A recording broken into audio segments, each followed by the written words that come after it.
Senja hari itu tenang. Langit di ufuk barat berwarna jingga keemasan, sementara angin sore berhembus lembut melewati pepohonan di desa kecil itu.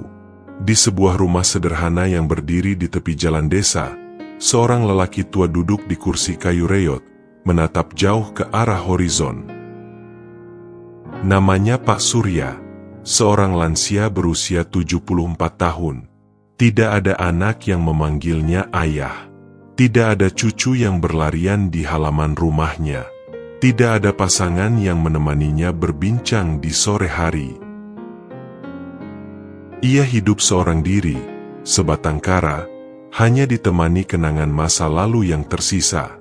Meski begitu, tatapan matanya tidak menampakkan kesedihan yang dalam. Justru ada semacam ketenangan, seolah ia sudah berdamai dengan hidup.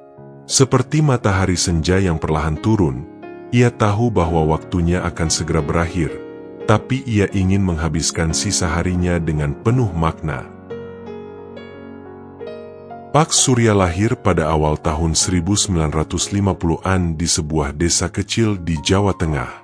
Ia anak sulung dari 5 bersaudara.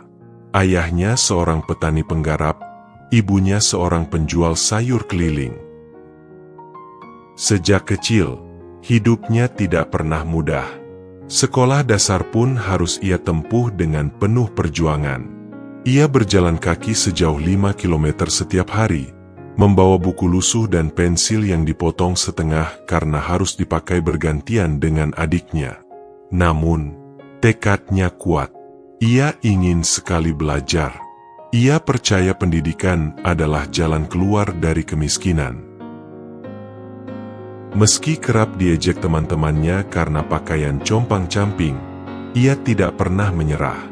Setelah lulus SMP, ia terpaksa berhenti sekolah karena harus membantu orang tua di sawah. Namun, semangat belajarnya tidak padam. Ia sering meminjam buku dari tetangga atau mendengarkan radio untuk menambah pengetahuan. Setelah orang tuanya meninggal, adik-adiknya satu persatu merantau. Pak Surya memilih tetap tinggal di desa. Ia mengurus sawah kecil peninggalan ayahnya dan hidup dari hasil panen yang sederhana. Hari-harinya diisi dengan bercocok tanam, memelihara ayam, dan sesekali membantu tetangga. Ia dikenal sebagai sosok yang baik hati, tidak banyak bicara, dan selalu siap membantu siapapun yang membutuhkan. Tetangga sering berkata, Pak Surya memang sendirian, tapi hatinya luas. Ia selalu ada saat orang lain kesusahan. Meski tidak punya keluarga inti, ia dianggap sebagai bagian dari keluarga besar desa. Anak-anak kecil sering dipanggilnya untuk belajar mengaji atau sekadar mendengarkan cerita-cerita masa lalu.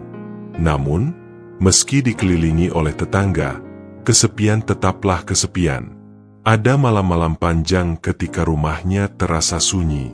Tidak ada suara tawa anak kecil, tidak ada suara percakapan hangat sebelum tidur. Terkadang, ia menatap ke arah rumah tetangga, melihat mereka berkumpul bersama keluarga, bercanda sambil minum teh. Saat itu, ada rasa perih yang sulit ia sembunyikan. Andai aku punya anak, mungkin aku tidak akan sendiri seperti ini, gumamnya pelan. Namun, setiap kali rasa sepi itu datang, ia segera mengingatkan dirinya sendiri bahwa hidup adalah pilihan. Ia memilih jalan ini, dan ia harus bertanggung jawab atasnya. Sebelum masa tuanya yang kini ia jalani seorang diri, Pak Surya pernah merasakan hangatnya hidup berumah tangga.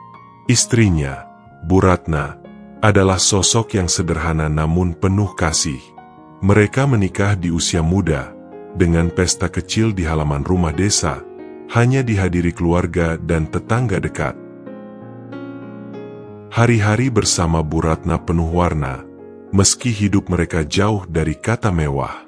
Bu Ratna selalu setia menemani Pak Surya, baik saat ia pulang dengan wajah letih karena seharian bekerja di sawah, maupun saat mereka harus berbagi lauk sederhana hanya dengan nasi dan sayur bening. Namun ada satu hal yang menjadi ujian besar. Mereka tidak pernah dikaruniai anak. Tahun demi tahun mereka menanti dengan doa, berharap suatu saat Tuhan memberi mereka titipan kecil. Tetapi hingga rambut mereka memutih, harapan itu tidak pernah terwujud. Kadang, di malam-malam sepi, Bu Ratna bertanya lirih, "Yah, kalau kita tidak punya anak, siapa nanti yang menemani kita di hari tua?" Pak Surya menggenggam tangan istrinya, menatapnya penuh kasih, lalu menjawab, "Selama aku masih hidup, kamu tidak akan pernah sendiri. Kita mungkin tidak punya anak, tapi kita punya cinta. Dan cinta itu cukup untuk membuat hidup kita penuh makna." Mereka berdua belajar menerima kenyataan. Meski terkadang hati terasa hampa ketika melihat tetangga menggendong cucu, mereka selalu mencoba mensyukuri apa yang ada. Mereka percaya, setiap orang punya jalan hidup masing-masing, dan tugas mereka hanyalah menjalaninya dengan ikhlas. Tahun demi tahun berlalu, usia menua, tubuh melemah, tapi cinta mereka tidak pernah pudar. Hingga akhirnya, di suatu pagi yang sunyi, Bu Ratna pergi lebih dulu. Ia meninggalkan Pak Surya sendirian, dengan hati yang setengah kosong namun penuh kenangan indah. Sejak saat itu, setiap kali duduk di teras rumah, Pak Surya selalu membayangkan istrinya duduk di sampingnya, tersenyum lembut seperti dulu. Dan meski kini ia benar-benar hidup sendiri, ia tetap merasa ditemani oleh cinta yang tidak pernah mati. Seiring bertambahnya usia, tenaga Pak Surya makin berkurang. Ia tidak lagi sekuat dulu untuk bekerja di sawah. Namun, ia menemukan hal lain yang bisa ia lakukan, berbagi cerita dan kebaikan. Ia mulai lebih sering didatangi anak-anak muda di desa. Mereka suka duduk bersamanya di sore hari, mendengarkan nasihat dan cerita perjuangan hidup. "Hidup itu bukan soal seberapa banyak harta yang kamu kumpulkan," katanya suatu sore, "tapi seberapa banyak kebaikan yang kamu tinggalkan." Bagi anak-anak muda itu, Pak Surya adalah sumber inspirasi. Meski hidup sendirian, ia tidak pernah mengeluh. Ia tetap ramah, rendah hati, dan selalu punya kata-kata bijak yang menenangkan hati.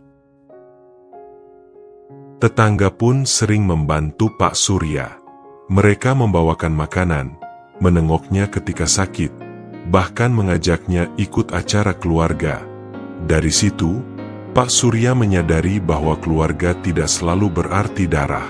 Keluarga bisa terbentuk dari kasih sayang yang tulus. Di usia 74 tahun, Pak Surya sering merenung di teras rumahnya saat senja tiba. Ia menatap langit yang berubah warna, sambil berkata pada dirinya sendiri, "Aku memang tidak punya anak, tapi aku tidak benar-benar sendirian. Aku punya orang-orang yang peduli padaku. Aku mungkin tidak meninggalkan warisan harta, tapi semoga aku meninggalkan warisan kebaikan." Ia sadar bahwa hidupnya sederhana, bahkan sepi. Tapi ia juga sadar bahwa kebahagiaan tidak selalu datang dari apa yang kita miliki, melainkan dari bagaimana kita memaknai hidup itu sendiri.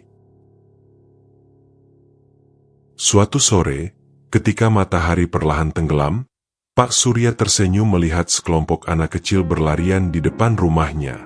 Salah satu dari mereka melambaikan tangan dan berteriak, "Mbah Surya, besok ajarin aku cerita lagi ya." Pak Surya tersenyum, hatinya hangat. Ia tahu, meski tidak punya anak kandung, ia tetap orang tua bagi banyak anak di desa itu.